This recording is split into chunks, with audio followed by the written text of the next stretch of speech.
Kabi-kabilang protesta ang naganap sa formal na pagbubukas ng APEC Economic Leaders Meeting kanina at ang ilang militante tinangkap ang makalapit sa PICC, ang venue ng pagpupulong. Saksi si John Consulta.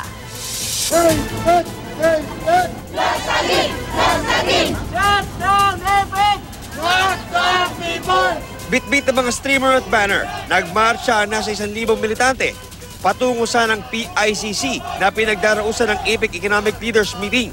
Pero pagdating pa lang sa baba ng Quiapo Bridge, di na sila umubra sa mga nakapwestong pulis. Nang bumagsak ang negosasyon para makalapit pa sana ang mga ralista sa Taft Avenue, biglang nagtakbuhan ng mga ralista para makalusot sa barikada, pero hinabol sila ng mga pulis.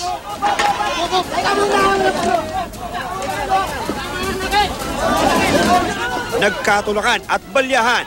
Sa huli, na-corner ng mga pulis ang iba pang militante hanggang sa sila ay maitaboy. Sinasabi ng gobyerno na ito ay biyaya para sa sambayan ng Pilipino. Ito isang kasinungalingan.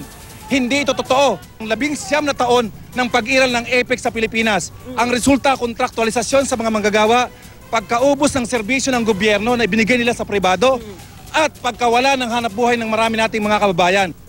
Sa di kalayuan, kumukuha naman ng footage ang drone ng PNP. They are afraid of the masses from entering the PICC. It's because we were never invited, because they do not want to include us in their so-called inclusive club. The Asia-Pacific Exploiters Club is what is actually meeting right now, and that is why they're blocking our path. They're using their truncheons and their shields and their state violence to stop us. Bumuhos ang ulan pero di nagpatinag ang mga ralista. Aalis! Umagiman! Hindi aalis! Sa huli, sinunog ng mga ralista ang isang effigy na sumisimbolo raw sa APEC Summit na pahirap daw sa mga mamamayan. Ang grupong anak bayan, nagtangkari makalapit sa PICC. Pero bago pa sila makarating sa Buendia flyover, hinalang na sila. Ilang pulis at ilang ralista ang nasugatan. Sa Makati, nagsuot ng iba't ibang hayop na mascot ang mga taga-People for the Ethical Treatment of Animals o PETA. Isinusulong nila ang karapatan ng mga hayop at ang kaalaman tungkol sa climate change. Imbes na arestuhin, ineskorta na lang sila pabalik sa tanggapan ng PETA. Nagkaroon din ng hiwalay na protesta sa harap ng opisina ng Department of Agrarian Reform sa Agham Road, sa Recto at sa Liwasang Bonifacio.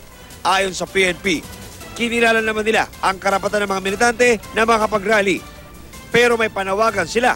Basta't wala lang sakitan, the instruction is that always follow and implement the principle of maximum tolerance. Ako si John Consulta, ang inyong saksi.